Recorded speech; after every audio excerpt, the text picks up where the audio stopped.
Entonces, cuando nosotros pensamos en la planificación, sabemos que la planificación de nuestras acciones es algo propio de ellas. Es decir, cualquiera de nosotros, a la hora de ir de vacaciones o de tratar de realizar algún objetivo que tiene alguna complejidad, siempre procede a planificar. De hecho, hoy he tenido yo que soportar a mi hijo mayor, Antonio, diciéndome cómo van a ser sus vacaciones el próximo verano cuando tenga 18 años y coja el Interrail con el objetivo de ir a Split a un festival de música techno que se llama Ultra. Cosa que me tiene aterrado, y luego desde ahí marcharse a las islas griegas a pasar una semana en una villa al lado del mar. Entonces, la planificación es algo normal, quiero decir, está en todo lo que hacemos.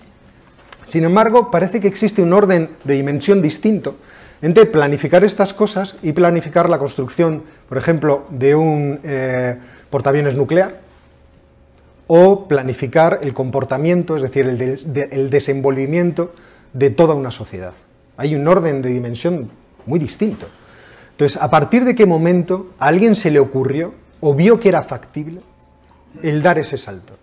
Pasar de planificar, por ejemplo, que os diría yo, el movimiento de unas tropas para tratar de conquistar una ciudad, a vamos a planificar incluso el comportamiento de las personas. Vamos a tratar de influir en el comportamiento de las personas para que el movimiento de la sociedad sea el que nosotros creemos que es bueno. Entonces, para ello, así a priori, sin tener que plantearse mucho sobre el problema, a mí se me ocurrió pues, que hacían falta ciertos elementos para que esto pasara. Es decir, para que alguien en un momento dijera, oye, es factible, hagámoslo. Que suele ser siempre el desenganante de todo. O sea, el ser humano, en cuanto tiene la posibilidad de hacer algo, generalmente, a lo mejor no este o el otro, pero siempre hay alguien que dice, oye, tentemos a la suerte, probemos a ver cómo se puede hacer.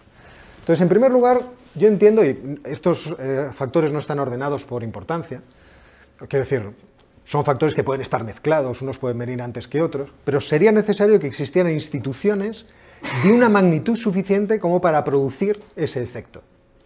Y esas instituciones, en realidad, cuando uno va leyendo cómo fueron pasando las cosas, no tienen por qué ser exclusivamente públicas, pueden ser privadas. Instituciones que tienen suficiente capacidad como para influir en un sentido o en otro, para que al final se pueda producir la planificación.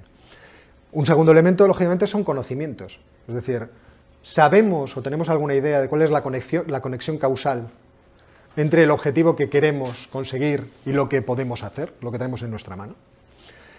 Por otra parte, como lo que se quiere es planificar, es decir, influir sobre la realidad, yo necesito conocer esa realidad y conocerla a través de datos.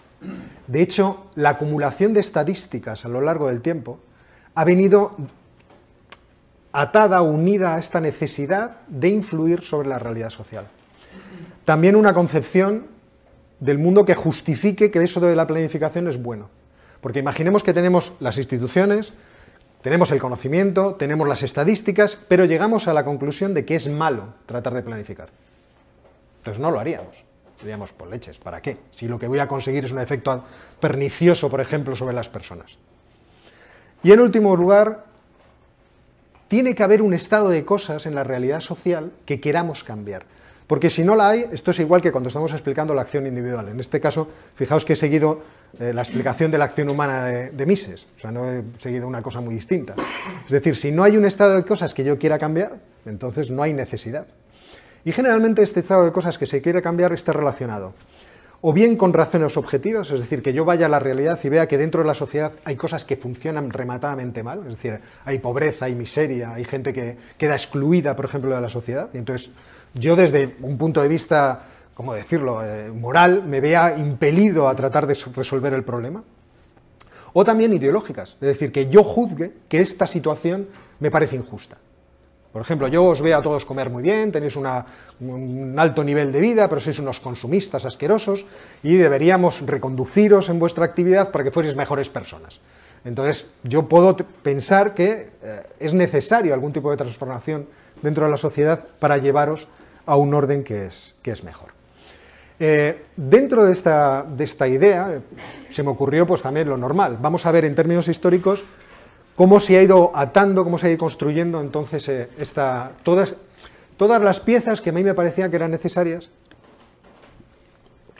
para que al final el concepto de planificación emergiera. Y me parece que toda la historia comienza con la revolución científica y con el creciente prestigio del pensamiento científico. Es decir, no digo que esto sea necesario, pero me parece que es una condición necesaria para que pasara. Es decir, es difícil pensar en la planificación si tú no tienes algún tipo de conocimiento operativo sobre cómo funciona la realidad. Entonces, aunque es cierto que la ciencia, por lo menos en el sentido occidental, podemos datar su nacimiento a principios del siglo XVII, es durante el siglo XVIII cuando empieza a conformarse de forma institucionalizada. Es decir, empiezan a aparecer universidades, las academias de ciencias de todo tipo. El interés por conocer lleva a las naciones a mandar expediciones, por ejemplo las españolas, la de Malaspina, por todo el orbe para tratar de acumular todo tipo de conocimientos. Las universidades empiezan a florecer de forma muy extensa por toda la geografía del occidente.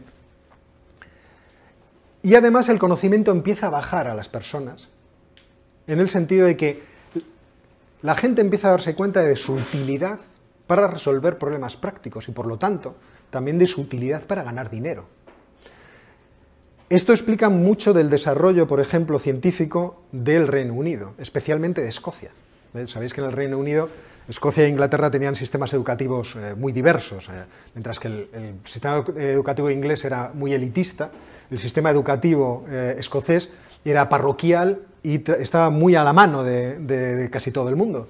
Y eso facilitó, por lo menos esta es mi hipótesis, la Ilustración escocesa, pero también el enorme auge de la inventiva escocesa, que lo inventaron todo. O sea, si os vais a hacer una pequeña exploración desde la máquina de vapor a cualquier otra cosa, la máquina de coser o lo que queráis, los escoceses han demostrado haber tenido una capacidad de ingenio realmente llamativa.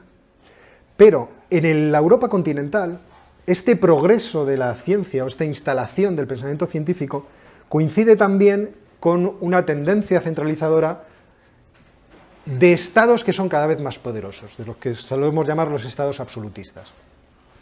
Y es aquí donde se produce una conexión entre el poder estatal y la ciencia, que es especialmente interesante para el tema que estoy tratando.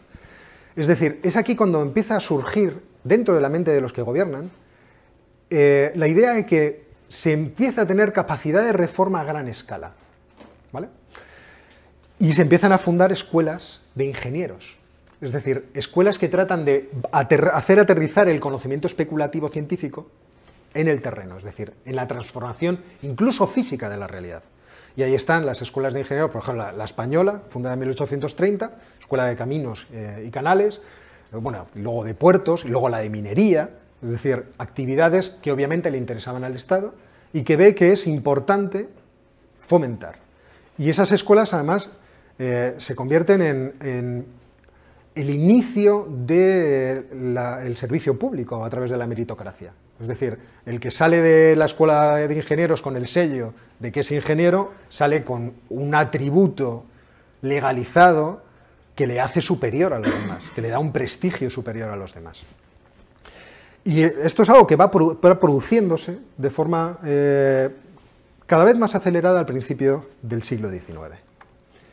Bien, pues sobre estas bases, sobre la base del prestigio creciente del conocimiento científico, y sobre la base de las naciones cada vez más poderosas, y sobre las bases de la revolución industrial que se está produciendo, porque el conocimiento es también conocimiento útil y puede generar máquinas que pueden ayudar a que nosotros satisfagamos nuestras necesidades de forma más sencilla, empiezan a suceder muchos acontecimientos diversos a lo largo de todo el siglo XIX que van produciendo en la mentalidad de la gente reformista la idea de que es necesario algún tipo de conocimiento científico que no sea este operativo natural acerca del mundo material, sino que también sea referido a los seres humanos.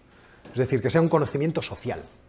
Necesitamos algún tipo de ciencia social para explicar cómo funciona la sociedad, por lo menos en ciertos aspectos, muy claramente en el económico, pero que al mismo tiempo nos permita poder intervenir sobre esa realidad. ¿Veis más o menos lo que quiero decir? Entonces, la revolución industrial, cuando se manifiesta en todo su esplendor al principio del siglo XIX, crea muchos problemas. Es muy disruptiva.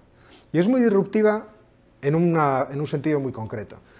Imaginaos a grandes cantidades de personas saliendo del campo y yendo a la ciudad, ¿vale?, a trabajar en factorías, de tal forma que si algún acontecimiento adverso les saca del mercado de trabajo, pierden su capacidad de obtener ingresos. Esa gente no es gente que tenga una vuelta atrás, es decir, pues ahora me vuelvo al campo, otra vez. En el campo uno tiene ciertas ventajas, aunque no lo parezca, muchas desventajas respecto a la ciudad, pero tiene ciertas ventajas. Es que uno siempre puede salir a la calle con una escopeta a cazar, o poner trampas, a cazar lo que sea para poder comer. Pero el trabajador de la factoría al principio de la revolución industrial, que se machaca una mano con un martillo, ese lo tiene mal, porque pierde su capacidad de sustento. Y es ahí, en ese problema, cuando se produce una dualidad muy interesante en la resolución del mismo. Por una parte, surgen iniciativas que podríamos decir de mercado, es decir, espontáneas. La gente se asocia, los trabajadores se asocian a través de sindicatos. Ahí tengo apuntadas las sociedades amistosas británicas porque realmente es un caso realmente extraordinario. 700.000 personas llegaron a estar afiliadas a las sociedades amistosas, pagando una cuota, es decir, estableciendo un seguro para que en caso de que ocurriera el acontecimiento adverso, es decir, alguien tuviera un accidente, una enfermedad o se volviera viejo, pudiera tener algún tipo de manutención. Pero también está la respuesta lógica de los reformistas, es decir, oiga, aquí habrá que hacer algo desde el poder estatal. Y es aquí donde generalmente solemos datar el inicio del estado del bienestar. Las primeras reformas de las leyes de pobres en Inglaterra, las primeras reformas que tratan de hacer seguros de accidente de trabajo en Alemania, por ejemplo. Y en esto que llamaron la cuestión social, estaban de acuerdo todos, desde Robert von Moll, que era más conservador, hasta Bader, que era bastante liberal, hasta Marx, que obviamente era socialista. Es decir, todos pensaban que había una cuestión social, que había que tratar de solucionar. Entonces los reformistas empujaban o buscaban qué tipo de ciencia necesitamos para resolver este problema. Lo que es curioso y notable es que durante el siglo XIX realmente la ciencia social que se supone que estaba destinada a resolver el problema, que es la economía, no da la respuesta que se necesita desde este punto de vista. ¿De acuerdo? Es decir, hay condiciones materiales para hacer planificación, pero no hay conocimiento para hacerlo. Adam Smith es evidentemente, aunque tiene casos de propuesta de qué hacemos con los impuestos y tal, no es su obra una obra que esté orientada o pensada para la intervención en la sociedad. La de David Ricardo tampoco, incluso aunque sea una teoría que es más cuantitativa, que tiene una intención de tratar empíricamente con la realidad, tampoco lo es. La de Marx tampoco lo es. Es decir, Marx no propone una metodología científica para conocer la realidad y transformarla. Él piensa que esta es muy mala, se transformará o violentamente podemos empujar a transformarla, pero no nos da una idea de cómo tiene que ser lo que viene después. Es decir, no hay una idea de, bueno, y ahora cómo nos la apañamos para tratar de intervenir en la realidad y planificarla. Eso no está en sus intenciones. Ni siquiera está en las intenciones de William Stanley Gibbons, que es el padre de la economía neoclásica, siendo él como era un científico estricto. Es decir, el bueno de Gibbons, cuando es jovencito, está muy interesado por la meteorología y decide irse con una beca a Australia a recoger datos. O sea, más científico que eso no se puede concebir. El tío era cuantitativista en ese sentido. Yo recojo datos, luego trato de ver relaciones y, de hecho, seguramente sabréis que William Stanley Gibbons tiene un trabajo muy bonito sobre la relación entre las manchas solares y las cosechas, que es, gracias a eso tenemos todos estos datos sobre manchas solares hasta nuestros días tan exhaustivos, que nos permiten además anticipar ciertas cosas de la climatología y cosas diversas. Por ejemplo, él lo aplicó precisamente a los ciclos económicos. Él pensaba, claro, esto influye en la cosecha del trigo, la cosecha del trigo influye en los ingresos de la gente, luego esto acabará influyendo en la empresa. Si yo me fijo en el ciclo, puedo incluso anticiparme a él. Pues ni siquiera en sus inicios su teoría es una teoría que sea apropiada para hacer.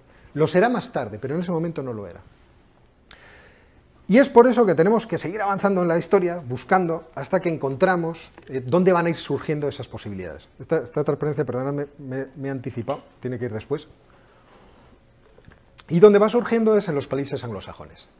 Primero en Inglaterra y después pasará de forma a gran escala en los Estados Unidos de América. En Inglaterra nos encontramos que el principio del siglo XX, que es un principio bastante liberal, con el libre mercado bastante extendido y todo el mundo opinando que efectivamente el comercio internacional tiene que fomentarse, etcétera, etcétera, determinados autores, por ejemplo en el caso que os traigo aquí, el de Arthur Pigou, en su libro Wealth and Welfare, empiezan a preguntarse por la posibilidad de mejorar la situación de las personas de peores ingresos, estudiando cómo el ingreso se relaciona con el bienestar de la población. Y tomando esta idea directamente de Alfred Marshall. Marshall tenía la idea, escrita en su libro, de que existe una relación directa entre lo que él llama el dividendo nacional, la renta nacional, y el estado, la situación de bienestar, es decir, la sensación de bienestar de las personas. Lo que hace aquí Pigou es iniciar el camino de la profesionalización del economista como consejero, ¿de acuerdo? Como persona que es un especialista, que puede investigar la realidad social como especialista y que puede proponer cambios como especialista, ¿de acuerdo? Pero es verdad que en Inglaterra esto tiene un recorrido que no es tan potente desde el punto de vista organizativo como el que va a tener en los Estados Unidos, pero que es bastante potente. Y de hecho, a lo largo de esos primeros años, en los primeros gobiernos liberales o liberal cristiano, como podría decir algún autor, como defiende algún autor, existe el principio de la instalación de un estado del bienestar en Inglaterra, a través de medidas principalmente tendentes a lo que era en aquel momento la idea del estado del bienestar, que el estado del bienestar debía asegurarte contra adversidades que te pueden ocurrir en la vida. ¿De acuerdo? Es obvio que estas adversidades se podían haber asegurado de otra forma, a través de, por ejemplo, un seguro privado, pero bueno, estos gobiernos establecieron seguros públicos, incluso impuestos sobre la renta, para poder realizarlo. Un acontecimiento que fue básico en toda esta historia fue la Primera Guerra Mundial. ¿Por qué?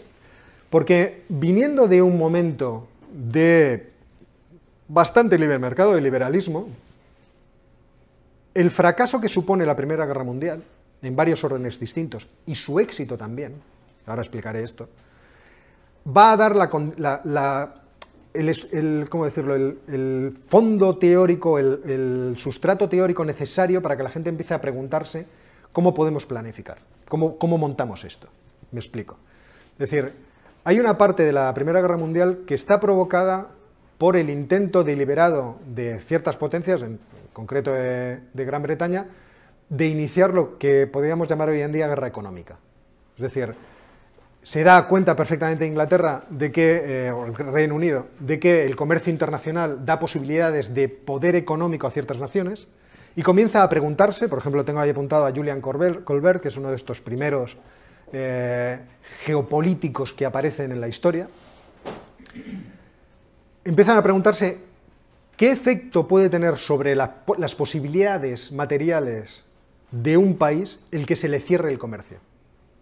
Y es por eso que empiezan a darle una importancia sobresaliente a las armadas. Tenemos que tener una armada muy potente para controlar el comercio internacional, porque el comercio internacional puede ser una herramienta básica para arruinar otro país, incluso para hacerle la guerra sin necesidad de empezar una guerra.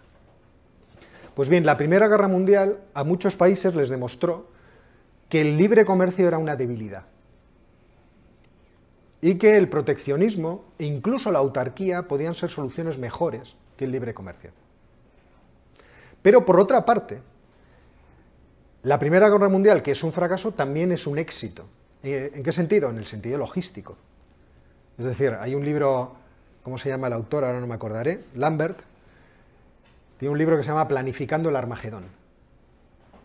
Efectivamente, la Primera Guerra Mundial es la demostración de que podemos planificar a grandísima escala la destrucción, de forma muy compleja, teniendo que movilizar grandísimas cantidades de recursos y de personas, y hacerlo de forma eficiente. Pues bien, una vez que termina la Primera Guerra Mundial, en cierto modo, las condiciones que se plantean son nuevas. Entonces hay mucha gente diciendo, no queremos volver atrás, los errores del liberalismo nos han llevado aquí, la planificación es muy potente, ya hemos aprendido mucho. ¿Qué es lo que nos falta? Nos falta que el resto de la población comprenda que puede existir un conocimiento científico aplicado a la sociedad, a lo que son las personas, que puede ser especialmente útil. ¿vale? ¿Y dónde florece esto? Pues esto florece en los Estados Unidos. Perdón, me pasa. Esto florece en los Estados Unidos.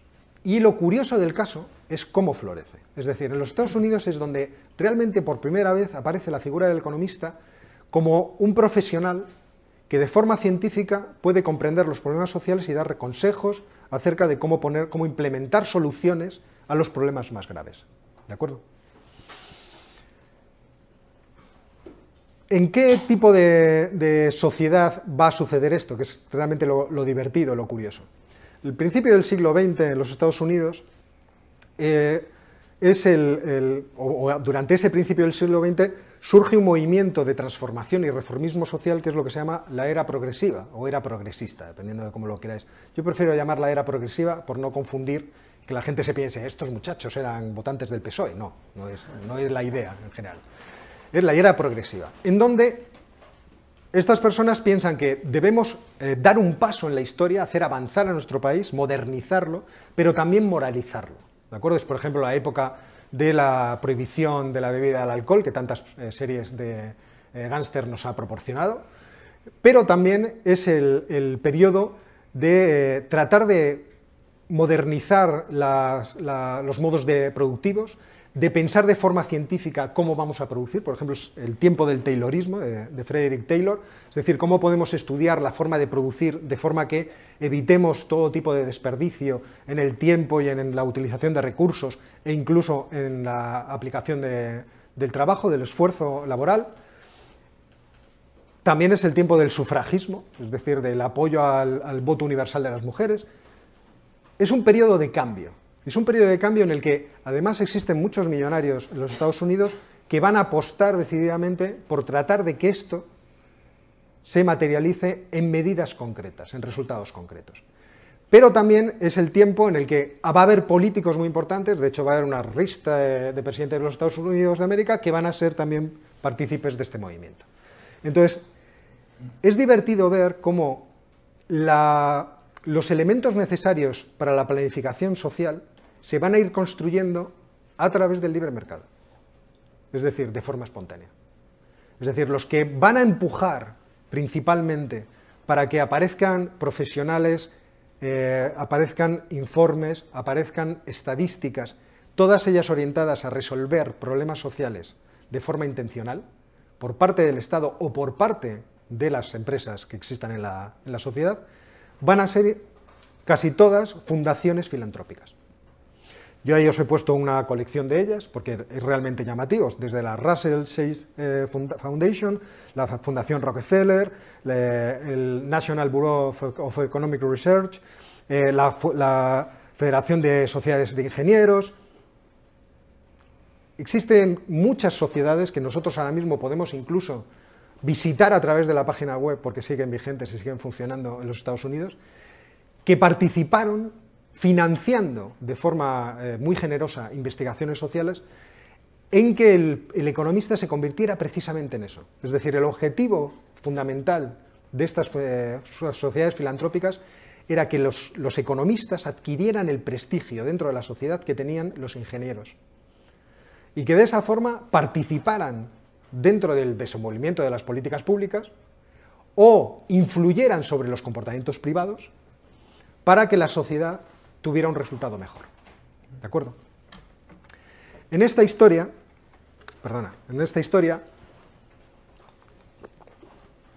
como os decía, tenemos políticos, es decir, desde 1901, prácticamente de forma ininterrumpida hasta 1945, tenemos accediendo a la presidencia de los Estados Unidos personas que han estado relacionadas con la era progresiva.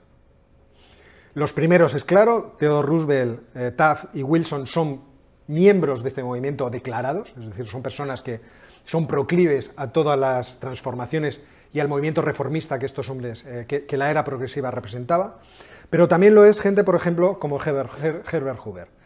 Coolidge, que es el que está entre medias, no lo es tanto, pero mientras él es presidente, Hoover es el secretario de Comercio, que luego va a acceder a la presidencia de los Estados Unidos.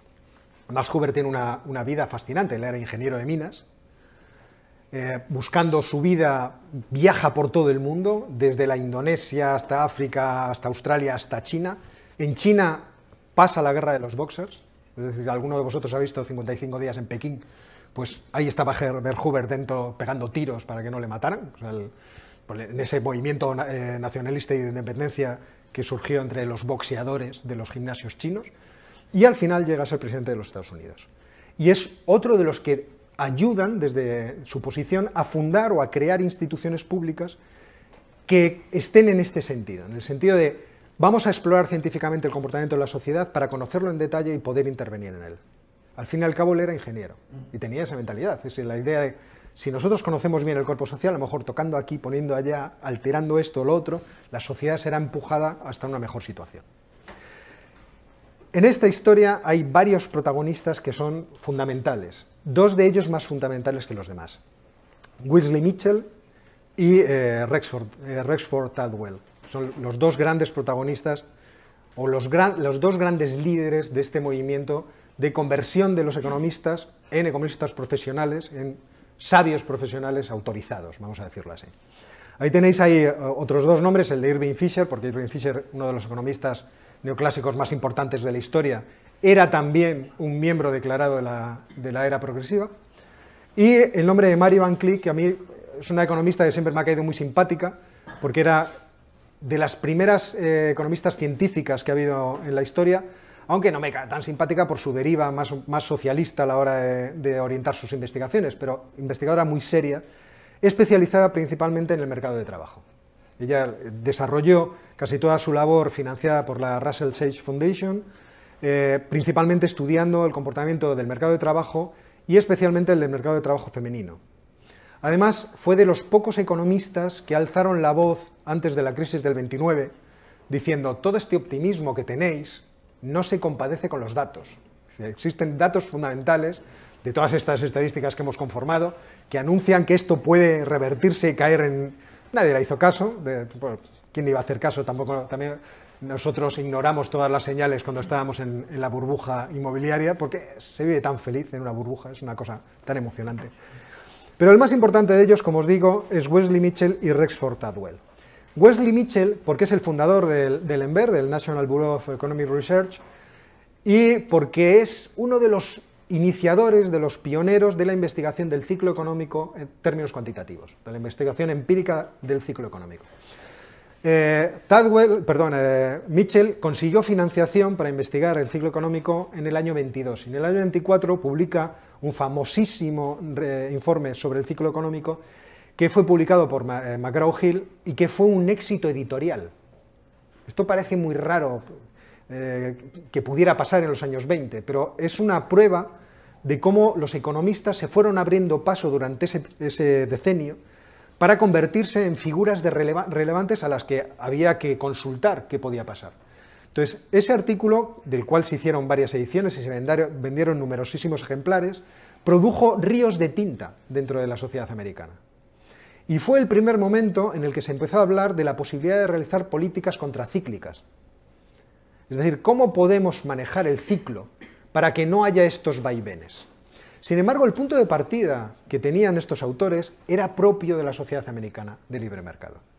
Ellos no querían que el gobierno entrara dentro del cuerpo social a hacer cosas, pero querían influir en el comportamiento de las demás personas para que las hicieran bien. Es decir, su objetivo era que los gerentes de las empresas tuvieran un punto de referencia que ellos obviamente no podían tener. Es decir, el empresario que está metido en sus negocios, no tiene una visión amplia de qué es lo que está pasando. Entonces, la pretensión que tenía Mitchell era darles esa visión amplia, ese horizonte sobre el cual juzgar si las acciones individuales que ellos estaban realizando eran correctas o no, y orientarlas para que fueran correctas. Los Estados Unidos de América sufrieron un crecimiento económico disparatado entre 1924 y 1929, cosa que ya sabemos. Y casi toda la gente era favorable a pensar que era la era progresiva y todas sus intenciones reformistas las que estaban llevando a los Estados Unidos a este nuevo paraíso. Pero Mitchell, que era buen científico, hay un momento que empieza a pensar, bueno, realmente no tenemos ni puñetera idea de por qué está pasando todo esto. O sea, ¿cuáles son las causas de que este auge económico tan grande se esté produciendo? No las tenemos, porque de hecho nunca se había producido un auge económico como este. Herbert Hoover iba soltando por ahí proclamas diciendo esto es maravilloso. Nunca en la historia de la humanidad se ha conocido un momento de auge económico como el que vivimos. Estaban orgullosísimos de sí mismos. Pero Mitchell, igual que Mary Van Cleek, piensa aquí hay algo raro y decide hacer una investigación sobre cuáles son las causas de este cambio económico. E inicia la investigación en 1927 con la intención de acabarlo en el 29 para dar sus consejos posteriormente. Pero no llega a tiempo. De hecho, su investigación no se publica hasta después de la crisis del 29. Y una vez que llega la crisis del 29, la gente empieza a dudar. ¿Es que hemos hecho poco? ¿Es que hemos hecho mucho? ¿Qué es lo que tendríamos que hacer? Pero en cierto modo la profesión de economista ya estaba instalada. O sea, ya tenemos consejeros áulicos a los cuales consultar qué es lo que tenemos que hacer. Y aunque Hoover se mantiene diletante y no sabe dar con la solución, o sea, hay momentos en que Hoover dice, bueno, esto es solamente una crisis de confianza. En cuanto pase el momento de pesimismo, volveremos otra vez. Que a mí me recordaba a cosas que escuchaba del presidente Zapatero en su momento. Esto no es una crisis, es la confianza. O sea, en cuanto la gente se dé cuenta que tenemos el mejor sistema financiero del mundo, el más sólido, y todas estas cosas, pues esto se reordena y volvemos a tirar para adelante. Pero como aquello no funcionaba, perdió la presidencia en manos del segundo Roosevelt, de Franklin Delano Roosevelt. Y este sí tomó la decisión de intervenir. Dice, tenemos el conocimiento. De hecho, por aquí debo tener, no sé si por aquí lo tengo, ¿no? A ver, dejadme que vea si tengo ahí instituciones públicas. Por ejemplo, ahí tenéis el Buró Central de Planificación Estadísticas, que se fundó en el 19. Había iniciado la recolección y lo incrementó y lo aceleró bajo el mandato en la Secretaría de Comercio de Herbert Hoover, la recolección de estadísticas y la perfección del conocimiento estadístico de la realidad económica americana. Entonces, como tenemos las estadísticas, tenemos la capacidad, tenemos que intervenir en la economía de alguna forma.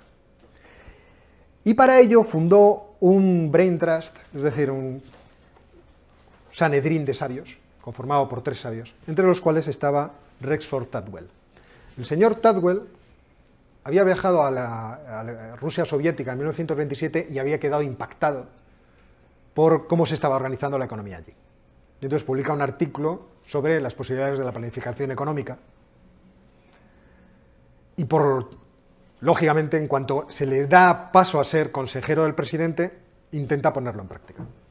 Y las medidas económicas que se establecen en los Estados Unidos a partir del 33 hasta el 36 son medidas de planificación económica en el sentido de determinar las cantidades producidas de los sectores industriales y agrícolas y el precio de venta de los productos.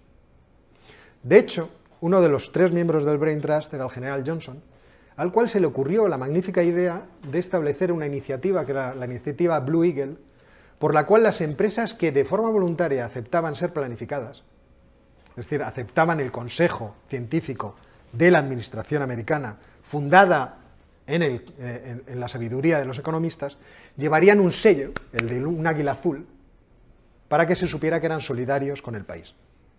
Y hay un momento que el propio general dice, todos sabemos que si no llevas la enseña del Blue Eagle, no estás de nuestro lado. Para estar de nuestro lado, tienes que aceptar jugar en equipo. Esa planificación desde el poder, por así decirlo, es algo que en otros países sucedió de formas distintas. Por ejemplo, en Europa la planificación aparece de una forma diferente, aparece impulsada por el socialismo,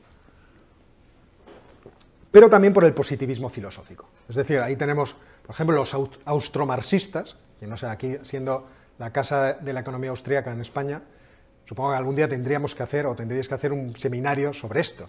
Es decir, el austromarxismo, eso es una escuela, claro, muchas veces pensamos en Austria, en cómo era el follón intelectual que había allí. Yo no sé si alguna vez habéis estado en Viena y pasáis por la Universidad de Viena y tienen unos rosetones las caras de los mayores sabios y de los catedráticos más importantes que dieron clase allí. Y la colección Quitalipo. Entre ellos está Menger, por supuesto. Pero la colección es realmente impactante. Es decir, ¿qué pasó en esta ciudad para que se produjera tal explosión de sabiduría y de discusión? Entonces es lógico pensar que la discusión no iba solo en un lado, en una dirección. O sea, también habría discusión en la otra.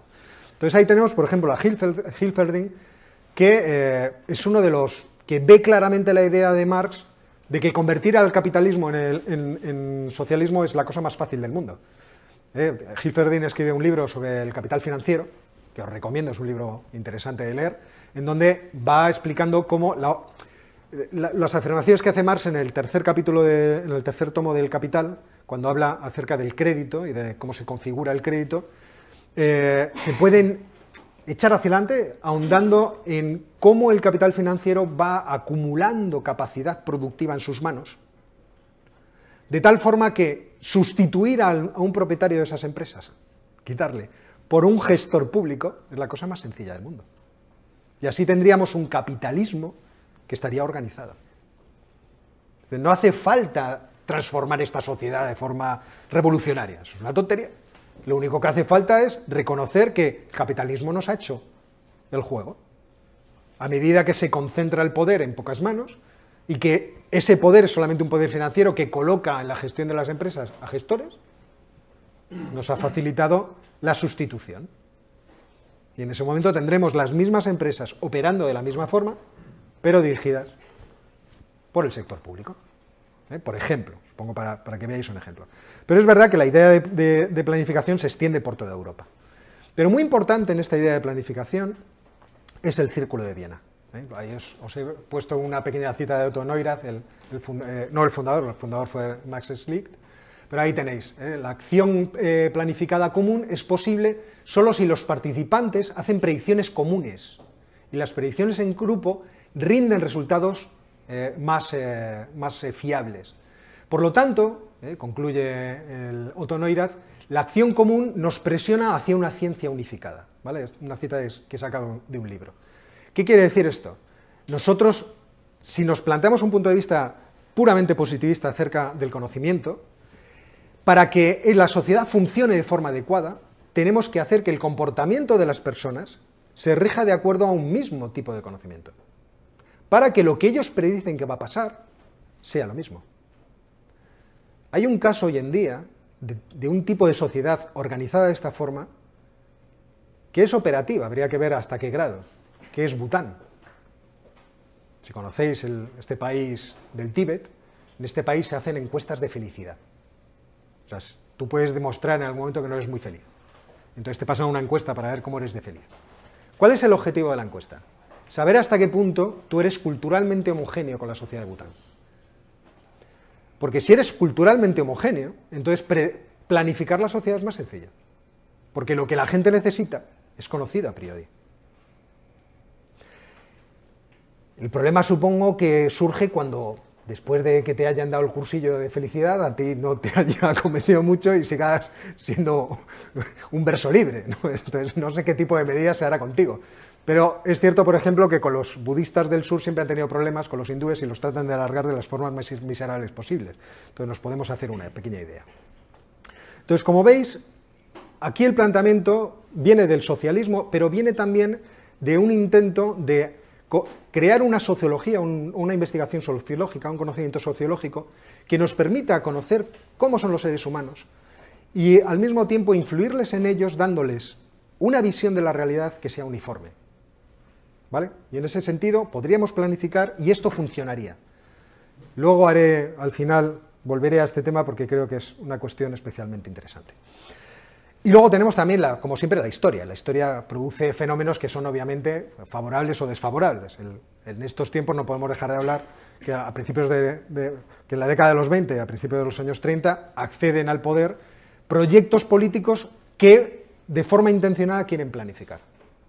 Por una parte tenemos los soviéticos, los comunistas, que en Rusia quieren planificar, y por otra parte tenemos a los nazis que en Alemania quieren planificar.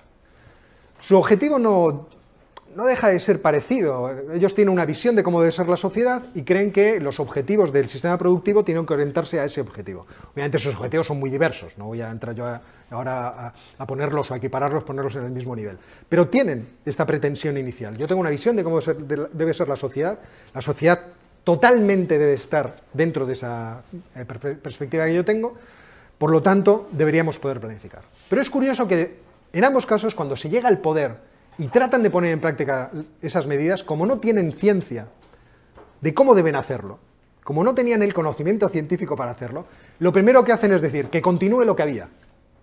En los dos casos. Lenin llega de la nueva economía política, que continúe lo que había. Vamos, entre tanto, vamos a irnoslo pensando. En el 21, él crea un Sanedrín de sabios conformado por 34 sabios. E id pensando cómo vamos a planificar la economía mundial. Digo, la economía de Rusia. ¿Vale? Y los alemanes, ¿qué hacen? Miran y dicen, ponemos a Helm Marschat, que es un tío razonable, que sabe cómo funciona la economía y que lo va a hacer de forma ortodoxa. Pero en un momento se manifiesta su intención. Y entonces ponen a toda la sociedad a trabajar en una sola dirección. En el caso de Rusia, la industrialización. En el caso de los alemanes, el rearme. Los alemanes a partir del 36 dicen, a mierda, rearme. Y vamos a poner toda la economía en este objetivo. Lo cual claramente produce un desequilibrio en la economía. Es decir, el sector agrícola queda arrumbado. Fijaos que la producción agrícola rusa en 1913 venía a ser parecida a la producción agrícola en los años 50. O sea, existen pocos avances. Y de hecho, se van encontrando problemas que no eran previstos. Por ejemplo, los comunistas se van encontrando que sobreproducen, cuando las crisis de sobreproducción eran solamente capitalistas. Entonces van encontrándolas una detrás de otra, hasta tal punto que empiezan a abandonar las estadísticas. Se empiezan a degradar porque no les son útiles. Que tenemos que buscar otra forma de tratar de entender el problema. Y en Alemania, cuando ya se ponen de forma intencionada solamente a producir armas, producen armas tan eficientemente que al final de la guerra en el 45 producían más armas, de mayor calidad y con menos recursos que al principio. Entre medias, bombardeos de los aliados para destrozarlo todo. O sea, quiero decir, cuando te pones en una sola dirección, claro que lo consigues. Lo que pasa es que estás en una sola dirección. ¿Qué consiguieron los alemanes con todo este proceso? Destruir a su país, penalidades, muertes sin fin, y lo que vino después, que es algo que, por cierto, nunca se habla de ello. Las traslaciones de poblaciones de un sitio a otro, la esclavitud a la que estuvo sometida mucha gente, en fin. Hay un libro muy bonito, se llama Posguerra, de Tony Judt, que os recomiendo. Es inmenso, pero es un libro realmente muy útil. Y en el mundo moderno, pues el mundo moderno está caracterizado, ya voy terminando la exposición, está caracterizado por la planificación a través de otro medio, que es el estado del bienestar. ¿Vale? El estado del bienestar es ahora la forma en la que ha aterrizado la idea de planificación en nuestro mundo. ¿Por qué? Porque, bueno, ya se había puesto en práctica, ya teníamos el conocimiento, ya teníamos las estadísticas, y encima, por ejemplo, el mundo europeo estaba destruido. Entonces, poner en práctica la planificación del estado del bienestar es algo bien sencillo. Es curioso que en esta historia siempre ponemos a Keynes el primero, cuando Keynes nunca habló del estado del bienestar, ni escribió sobre el estado del bienestar, y solo sancionó los trabajos de este señor, de William Beveridge. En concreto, el segundo de sus informes, el del 44, Pleno empleo en una sociedad libre, que es el origen de cómo vamos a crear una sociedad que asegure a la población y que le provea de determinados bienes, ¿de acuerdo? Un sistema económico que tuvo un magnífico éxito a partir de los años 50, sobre todo, la época dorada de los años 60, y que empieza a perecer en los años 70. Cosa que es explicable, porque el éxito también viene explicado por la enorme transferencia de recursos y de tecnología de los Estados Unidos de América, y también porque hubo un proceso de alcanzar a los americanos. Es decir, al final de la Segunda Guerra Mundial, el Producto Interior Bruto per cápita de Alemania era peor que el de España, era más bajo. Entonces, tenían camino que recorrer todo el que quieras. Entonces, lo recorrieron muy deprisa y al final de los años 70 el proceso empieza a agotarse, lógicamente. En los momentos modernos, la idea de estado del bienestar está muy relacionada con una idea de planificación total, porque la investigación generalmente parte de tomar los presupuestos de este economista danés, de Gösta Spin Andersen, como el punto de partida para juzgar cuando un país tiene mucho estado del bienestar o cuando tiene poco. Entonces, Spin Andersen se basa en dos conceptos principales para juzgar la calidad o la cualidad, vamos a decir, del estado del bienestar. Uno es el concepto de desmercantilización y otro el de estratificación social. El de estratificación social dice, los distintos sistemas económicos en cuánto ayudan a que desaparezcan las desigualdades entre los miembros de la sociedad. Y de acuerdo a ello podemos juzgarlo. Pero lo interesante es el primero, porque desmercantilizar implica que la provisión de bienes y servicios se hace por el sector público, no por el sector privado. Entonces, un país tendrá un estado del bienestar más extenso cuanto más desmercantilice. ¿De acuerdo? Entonces, los estados del bienestar del norte de Europa desmercantilizan un montón, luego su estado del bienestar es mejor. Los países liberales anglosajones desmercantilizan menos, luego su estado del bienestar es deficiente y habrá que hacerlo incrementarse. Y como el estado del bienestar es un concepto indefinido, yo hice un trabajo, nunca hablo de él, porque es un trabajo de estos de encargo, para RBA, para los kioscos, sobre el estado del bienestar, que se llama ¿Es sostenible el estado del bienestar? Y además lo hice cuando me operaron de la cabeza, estaba en el hospital allí, me metieron todo tipo de cosas y yo no dormía. Y entonces me lo propusieron cuando estaba al principio, sí, estas son las cosas que pasan en la vida. Yo dormía 2 horas y media todos los días, o 3, como mucho. Y me llama una señorita de Barcelona y dice, ¿querría usted escribir esto? Y digo, pues sí, en estas condiciones. Estoy tan aburrido que cualquier cosa me viene bien. Y entonces lo escribí, y bueno, aunque es un trabajo que está muy manejado por el editor, pues ahí se dicen muchas cosas de lo que pienso. Pero se habla en concreto de esto, de la indefinición del concepto de estado del bienestar. Tan indefinido es que no tiene límites, no tiene fronteras. Y como no tiene fronteras, es una invitación a la planificación de toda la sociedad. Y para terminar, ya no aburriros más, vuelvo al asunto de la sociología. El planteamiento sociológico de la planificación nace, o mejor dicho, tiene su mejor exponente en el behaviorismo. ¿Por qué? Porque este tipo de pensamiento psicológico piensa que nuestro comportamiento puede ser alterado y cambiado.